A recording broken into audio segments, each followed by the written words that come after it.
Buni 3 marta qaynatib, yana 3 marta sovutib, yana 3 marta qaynatiladi. Shunda tutlari ezilib ketmaydi.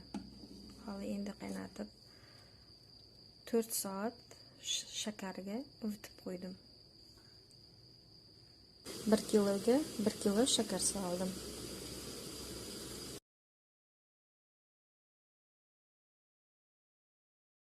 Stelga qo'ydim va shaqqillab qaynab turgan tutlarni bankaga solib olamiz. Mana tutlarimiz ham pishib chiqdi. Tutlarimiz yirik bo'lib turibdi.